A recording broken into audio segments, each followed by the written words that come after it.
Rainy, how are you today? It's that time. It's that time. It's that time of the week.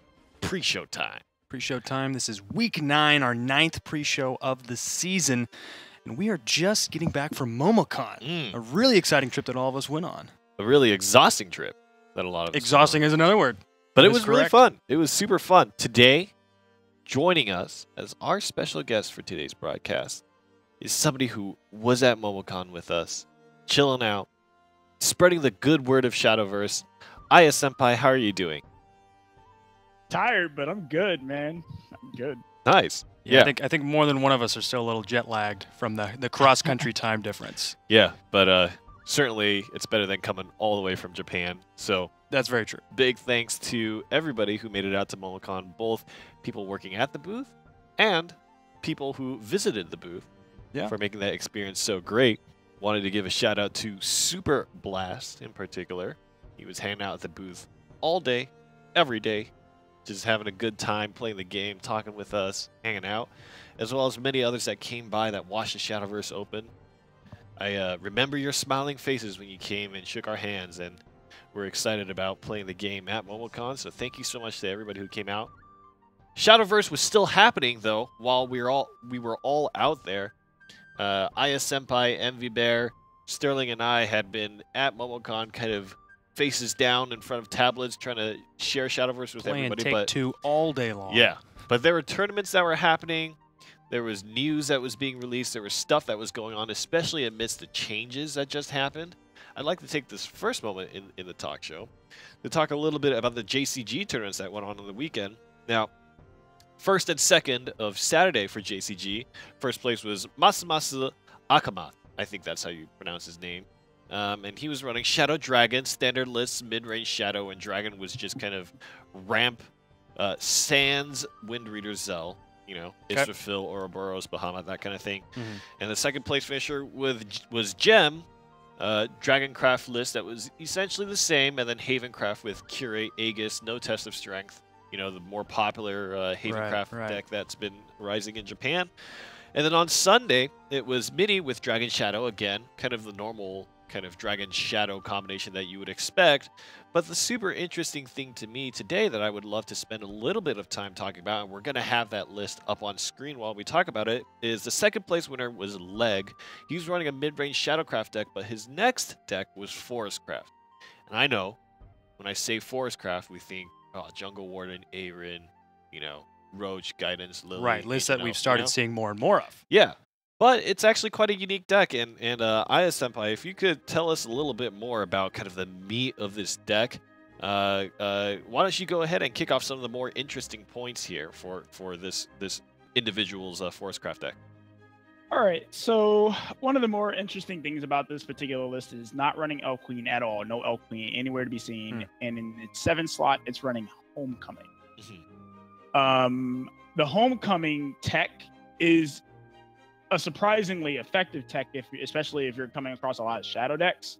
The opponent floods the board with that Ektar. They can't kill you that turn. You just jam all those cards back in their hand. And you just kind of clear away that stuff, and they got to spend their turns like rebuilding that board. Also helps clear away those catacomb like residuals.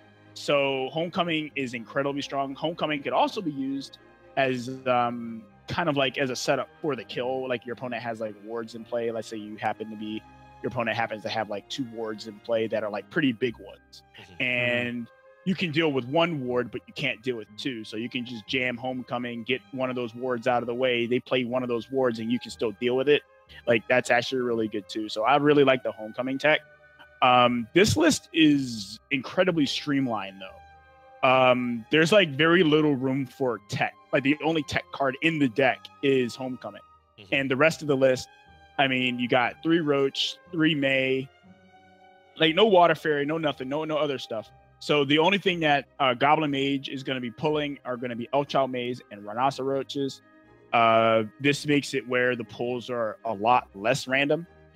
I don't think you can just cut the 1-drops because May is too good of a card. Yeah, and you need that early tempo as well. Yeah, you really need that early tempo. You need to be able to slow your opponent down. One of the things that Forest is actually very strong at is slowing your opponent down to the point where you can set up your combo while forcing them to burn their resources to deal with your defense. So it's very good at that. And this list, like I said, it's very streamlined. 3 Elven Princess Mage and 3 Fina. That's, to me, crazy. But this guy is dedicated to getting those cards specifically because he's running them in triplicate for each of them. So he's very dedicated to that. 3 Jungle Warden. You don't really see that often, but it's understandable. And then, of course, Will of the Forest to help with keeping boards clear and all that. So this list, to me, it's amazing. This is a really cool list.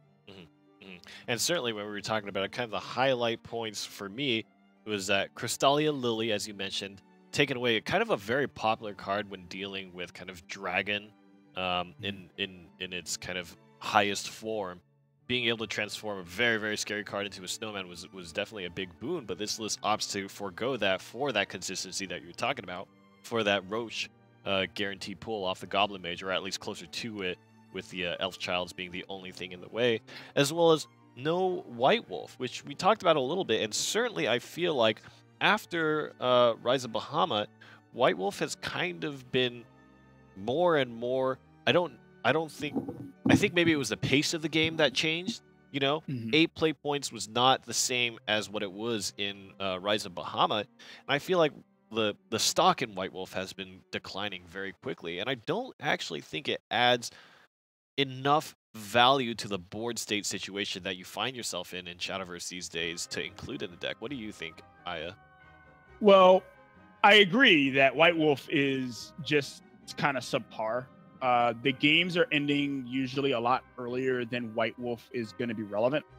And the only time where that wasn't the case and was a significant time ago.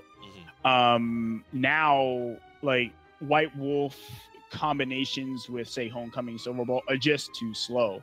And incidentally, because of the speed of the game being faster, White Wolf lost a lot of its credibility because you got to burn your 8th turn. Let's say you didn't really have anything on board. You got to burn turn 8 to attack something and hope that your White Wolf dies so that you can have a chance to do something on 9, and most games aren't even reaching turn 9.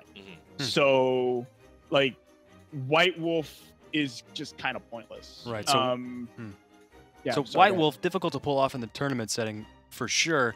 With how highly you've been speaking of this deck list with Homecoming, what would you say is a weak matchup that this deck has? What would it have a hard time dealing with? I would say very hyper, and this, the problem is that this deck is quite draw dependent, meaning that, like, certain draws are required to fight certain matchups. Like, I think if you get the right draws, this deck probably has no bad matchups. You would probably still lose the Dimension Shift. Not that people are really playing that right now, but you would probably still lose to that. You could lose to anything that's really hyper aggressive. Like Mid Shadow, you probably do very well against that with this list because Homecoming would probably be a very powerful card against that. However, anything else, you should do well versus pretty much everything. Like Forest already had a pretty decent matchup against Dragon, and now because of this, how much slower Dragon is, Forest has an even better matchup against it. So it's hard to pin down exactly where this deck's bad matchups are, but I feel like this deck just does well.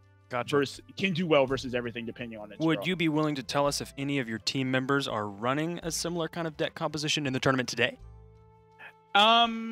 There's one member of our team, Frosty Mitts, who probably is running a very similar list to this. He's a very dedicated Forest player. Nice. And like he's always playing for it. So he's definitely running possibly a similar list to this. But I believe he's the only person who's running Forest. All right. Sounds good. Yeah, and of course, Aya Senpai heading up Shadow Nexus, a team that has done fairly well in the tournaments here, having their champion be Unlucker.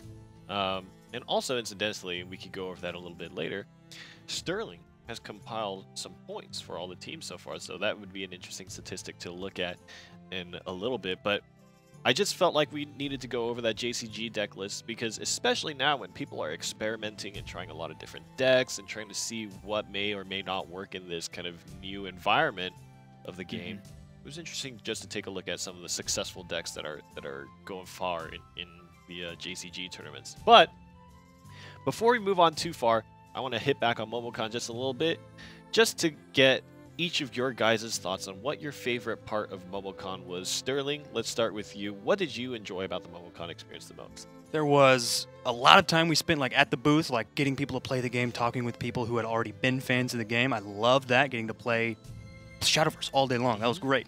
But I think my favorite part of the event was the live event that we did on the main stage. We got to cast Envy Bear and Aya playing 3 separate Take-Two matches. Yes. And honestly, I had never done a live event like that before. All the casting I've done has been broadcasting in a studio.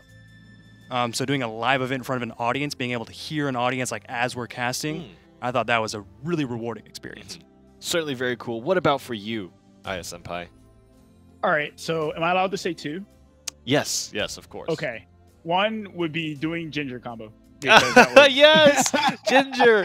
And you know, it was so funny because I thought it was so great because Ginger is a card that you don't see hardly at all. And so I was really delighted to know that the Ginger Archangel combo worked in the way that it did. It was actually very enlightening for me. And it's always really fun to kind of look at these combos and kind of see them play out. And I'm sure it was a shock to a lot of people watching.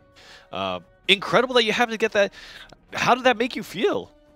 I felt like I was on top of the world when I got to do that. Was it the reverse Take-Two match that you pulled that off? Yeah. That's incredible to me. That the deck you had was drafted against you, and you still made that amazing combo work. That was spectacular. I stand by my statements of that day. When I was talking about reverse Take-Two, I said, you know what? Envy Bear is very good at Take-Two. She knows how to make really good decks. But when you're fighting Aya Senpai in memes... Totally different mindset. He lives in the memes. How do you beat somebody who's grown by the memes? Who's molded by it? Yeah. I've never been a meta guy, and I absolutely love the memes. So when I was able to pull that off, I was like, I wanted to yell, yes! Like when I did it. But I couldn't because we were live. You totally could have. Totally could have. You totally could have. Just push the mic away from your face and then yell. It works better that way. Yeah, I actually I don't know if you guys saw me, but when I did it, I had like this biggest Cheshire grin on my face, nice. And I was like going yes, like kind of like to myself and this and other. And Envy actually looked over at me and she just kind of smirked and was just like, well, I'm dead. I can imagine. Yeah, just looked over, shook her head. Oh, jeez. Yup. I was just like, yeah, you know. So yeah, it's like you can't beat me in the memes, man. That was. I would say the second thing that amongst meeting all the people, I actually really had a great time meeting all the people, hanging out and talking with them and this that. But I would say that my favorite thing about the whole experience was actually meeting you guys, you two. I'll slip you the $5 through PayPal after this. Oh my God! No, but for real, like meeting you two was actually like probably the highlight of the entire event for me. Because I didn't have any like preconceived notion about it. It was just we were, we were just going to meet and this and other, but like actually getting to speak with you guys and hang out with you and this and other was like definitely the highlight for me. So it's really great to hear, man. Appreciate it. How do I even follow that? Jesus. Yeah. What was your favorite moment, man? My favorite moment was being in that booth with everybody else, sharing Shadowverse. And there were multiple occasions where people came out to check the game. They had no idea what it was. And we were saying, hey, go ahead and give that game a download when you're at home, when you have a Wi-Fi connection, And they came back the next day, and they wanted to play more. And then they came back the next day, and they wanted to play even asking more. Questions. What with these cards? Like, what's the best deck composition I can make? Like, getting into it. That was cool. Those moments were really cool. We had a particular individual who went to our constructed tournament on Saturday evening, and he was looking for help for what he should do with his deck. Aya Senpai and I sat down and kind of helped him through it, and he made it all the way through to the semis of the tournament, losing to the tournament winner, and he was excited. He was stoked. seeing that expression on his face and seeing people really enjoy the game, that made me happy because we're all so caught up in doing the competitive stuff and having people right at the edge of just like the top level of play that any little thing can ruin their moment, ruin their day, and they're so invested into winning. And that's how it should be for a competitive player, right? They care a lot about the success of their plays. And just seeing people be able to kind of reassess and see just how much this game can be enjoyed, and that's the reason why we're all competing. That's the reason why we're all here. That was probably my favorite moment. And as a little kind of PS, because ISMI did one, my favorite part, predicting 3 of the 3 matches on the main stage. That was good. That was good. Oh, man. Yeah. Had a lot of fun. Pretty good. Had a lot of fun kind of meeting ISMI and Envy Baron. Definitely a fantastic moment. But we're about to start the NGE Shadowverse Open number 9, the last 2 tournaments happening. And ISMI will be joining us more in the broadcast. You'll hear more of him. ISMI, any last words before we jump into the break screen before starting the tournament? Just want to say that shout outs to the whole Shadowverse community. You guys are what make this possible. So thank you guys for being you. Awesome. Well, with that, we'll see you guys in just a bit.